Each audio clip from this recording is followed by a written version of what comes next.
Hello friends, आज का मेरा टॉपिक है शिक्षण अभिक्षमता या टीचिंग एप्टीट्यूड के बारे में। जैसा कि आप सभी को पता है, सीजी सेट 2026 का नोटिफिकेशन सरकार द्वारा जारी कर दिया गया है, जिसमें से जो उन्होंने डेट एक्सपेक्टेड डेट बताया है उसके अकॉर्डिंग हम यदि अपनी तैयारी करना चाहें तो हम कुछ तरीके से तैयारी कर सकते हैं, जिसमें से आपके पास टोटल 300 मार्क्स के क्वेश्चन आएंगे, जिसमें से 150 क्वेश्चन होगा, 150 क्वेश्चन होंगे, जिसमें से 100 मार्क्स आप किसी पेपर वन से आएंगे।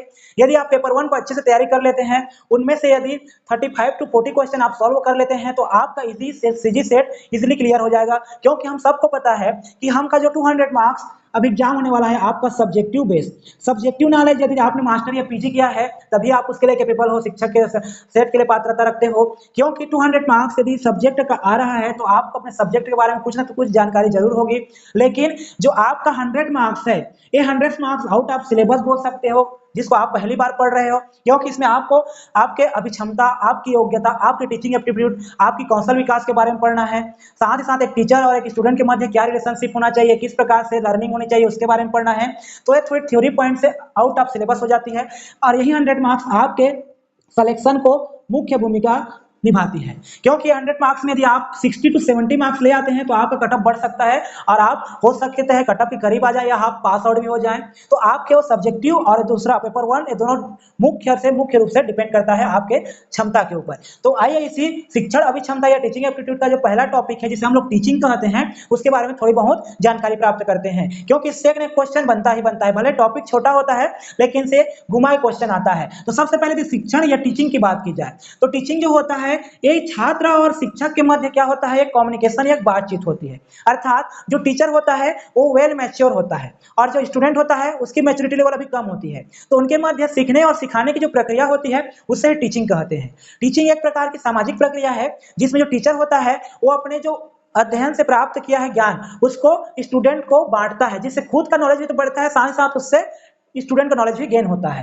तो शिक्षण दूसरों तक ज्ञान को, कौशल को व मूल्यों को प्रसारित करने की प्रक्रिया है। अर्थात जब टीचर अपने ज्ञान को स्टूडेंट में बांटता है तो उसका भी रिवीजन हो जाता है, उसका भी ज्ञान क्या जाता है वो भी बढ़ जाता है। दूसरी तरफ उसका खुद का स्किल में डेवलपमेंट होता है और कुछ ना कुछ उसके परिणाम या मूल्यों में भी डेवलपमेंट होता है। तो शिक्षण दूसरों तक ज्ञान, कौशल व मूल्यों को ट्रांसफर या प्रसारित करने का एक प्रक्रिया है या एक अभ्यास है बोल सकते हैं। दूसरी तरफ ये हो गया टीचिंग के बारे में। तो टीचिंग योग्यता क्या होती है, टीचिंग एप्टीट्यूड क्या होती है? तो टीचिंग एप्टीट्यूड किसी भी ज्ञान को प्रभावी रूप से, क्या रूप से, प्रभावी रूप से सिखाने व सीखने की सुविधा प्रदान करने की क्षमता होती है। अर्थात वो पावर जिसमें कोई भी व्यक्ति क्या कर सकता है, ज्ञान को सीख सकता है, साथ ही साथ ज्ञान को सिखा सकता है। तो दोनों के मध्य क्या है, कनेक्टिंग लिंक है। एक सीखने की प्रक्रिया, दूसरी सिखाने की प्रक्रिया। सीखने की प्रक्रिया किसके द्वारा होती है, स्टूडेंट के द्वारा, जबकि सिखाने की प्रक्रिया टीचर के द्वारा। तो ये दोनों एक दूसरे से कनेक्ट होते हैं और जब ये दोनों एक दूसरे से कनेक्ट होते हैं तो उसमें जो भी योग्यता होती है, जो भी पावर होती है, उसी को हम लोग टीचिंग एप्टीट्यूड कहते हैं। दूसरी तरफ ये मोस्ट आईएमपी होता है टीएलएम मेथड। अर्थात हम स्कूलों में, हम कॉलेजों में भी कुछ ना कुछ प्रकार से टीएलएम का यूज करते हैं। जैसा कि टीएलएम, टीएल मॉडल लिखा गया है। टीएल मॉडल क्या है, शिक्षण व सीखने के माहौल का चित्रण है। अर्थात कोई भी टीचर अपने स्टूडेंट को जो ज्ञान बांट रहा है, यदि वो टीएलएम का यूज करेगा तो उस स्टूडेंट को ज्यादा नॉलेज होगा। क्योंकि हम जिस टॉपिक पर बातचीत करते हैं यदि उससे संबंधित कोई टीएलएम दिखा दें तो उससे ज्यादा बच्चा सीखेगा। क्योंकि बच्चे को सीखने के लिए ऑडियो विजुअल पावर की जरूरत होती है। एक तो सोचता है, दूसरा यदि उसके पास रियल टाइम वर्चुअल कोई डायग्राम होगा तो उससे और अच्छे से सीखेगा। तो क्या होता है, शिक्षण व सीखने का माहौल का चित्रण है कौन सा, टीएलएम मेथड।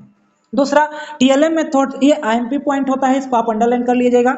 शिक्षण प्रकृति या टीएलएम मेथड एक ट्राइडेक प्रोसेस है, मतलब त्रिकोणीय प्रवृत्ति होती है। त्रिकोणीय अर्थात इसमें 3 बेसिक प्रक्रम होते हैं, जिसमें से पहला टीचर होता है, दूसरा स्टूडेंट या छात्र होता है और तीसरा करिकुलम होता है, पाठ्यक्रम या विषय वस्तु होता है। एक दूसरे के पूरक होते हैं। यदि टीचर को सिखाना है तो एक सिलेबस चाहिए और स्टूडेंट को सीखना है तो भी एक सिलेबस चाहिए। बिना सीखे टीचर सिखा नहीं सकता, ठीक है। तो उसके लिए करिकुलम की रिक्वायरमेंट होती है। साथ ही साथ एक और चौथा फैक्टर आपका एनवायरनमेंट भी आता है। लेकिन हम क्या पढ़ रहे हैं, टीएल मॉडल पढ़ रहे हैं, जो कि त्रिकोणीय प्रकृति है या त्रिकोणीय प्रवृत्ति है, जिसमें 3 स्टेप मुख्य हैं, एक टीचर है, एक लर्नर है और दूसरा विषय वस्तु, ठीक है। तो ये तीनों के बारे में क्वेश्चन आता है कि टीएलएम या टीएल मॉडल किसके ऊपर निर्भर करता है। तो टीएलएम मॉडल 3 चीजों पर निर्भर करता है, एक शिक्षक के ऊपर, दूसरा छात्र के ऊपर और तीसरा उसकी विषय वस्तु या पाठ्यक्रम या करिकुलम के ऊपर। टीचिंग एक सामाजिक कार्य है जबकि लर्निंग एक व्यक्तिगत कार्य है। ये पॉइंट से स्टेटमेंट बन सकता है। जो टीचर होता है वो अपने ज्ञान को समाज में बांटता है, अर्थात एक सामाजिक कार्य करता है, अपने ज्ञान को बांटता है, सिखाता है, तो एक सामाजिक कार्य है। लेकिन जो सीखने वाला होता है वो खुद इंडिविजुअल सीखेगा, खुद से सीखेगा। तो इसलिए क्या कर रहा है कि लर्निंग क्या होता है, एक व्यक्तिगत प्रक्रिया है, जबकि टीचिंग क्या है, एक सोशल प्रक्रिया है। दूसरी तरफ टीचिंग बिना लर्निंग के नहीं हो सकती। यदि आपको टीचर बनना है, आपको टीचिंग करना है, तो आप जब तक सिलेबस को पढ़ोगे नहीं, जब तक उसको समझोगे नहीं, तब तक आप दूसरे को सिखाओगे क्या? तो टीचिंग क्या है, टीचिंग बिना लर्निंग के पॉसिबल नहीं है, बट लर्निंग बिना टीचिंग के हो सकती है। यदि आपको एक घड़ा बनाना है तो आप उस घड़े को अभ्यास करके सीख सकते हो, उसमें किसी टीचर की रिक्वायरमेंट नहीं होगी। आपको एक लकड़ी काटना है तो एक कुल्हाड़ी से आप लकड़ी काट सकते हो, उसमें किसी सिखाने की आवश्यकता नहीं होगी। तो लर्निंग क्या है, स्किल डेवलपमेंट है। लर्निंग क्या है, स्किल डेवलपमेंट, जिसमें आप बिना टीचर के भी सीख सकते हो। बट एक टीचर यदि अपने ज्ञान को बांटना चाहेगा तो बिना पाठ्यक्रम विषय वस्तु को पढ़े बांट नहीं सकता। तो इस प्रकार आज का जो हमारा टॉपिक था वो था टीचिंग एप्टीट्यूड और टीएलएम के बस। इससे एक क्वेश्चन बनेगा ही बनेगा, क्योंकि टीएलएम से एक क्वेश्चन बनता है, भले उसको घुमाकर क्वेश्चन पूछता है कि शिक्षण अभिक्षमता के अंतर्गत ऐसे कौन कौन से विषय वस्तु हैं जो आवश्यक होते हैं। तो वहां पे क्वेश्चन में रहेगा अध्यापक, छात्र और पाठ्यक्रम, ये तीनों रहेगा तो तीनों सही है। इसके अलावा पाठ्यक्रम की जगह में वातावरण रहेगा तो भी सही है, क्योंकि कुछ चीजें हम लोग वातावरण से भी सीखते हैं, कुछ चीजें हम अपने से सीखते हैं, जैसा कि मैंने कहा एक व्यक्तिगत प्रक्रिया है। तो इस प्रकार ये जो शिक्षण की प्रकृति होती है वो त्रिकोणीय होती है। त्रिकोणीय मतलब ट्राइडेक होती है, 3 लेवल पर होती है। तो आज का वीडियो था मेरा शिक्षण अभिक्षमता और टीएलएम पर। यदि यह वीडियो आपको अच्छी लगी होगी तो मेरे वीडियो को लाइक करें, मेरे चैनल को सब्सक्राइब करो, ताकि मैं आगे जो शिक्षण अभिक्षमता या शिक्षण योग्यता के जो टॉपिक है उस पर वीडियो फिर से बना सकूं और आपको आईएमपी मार्क करा सकूं। Thank you.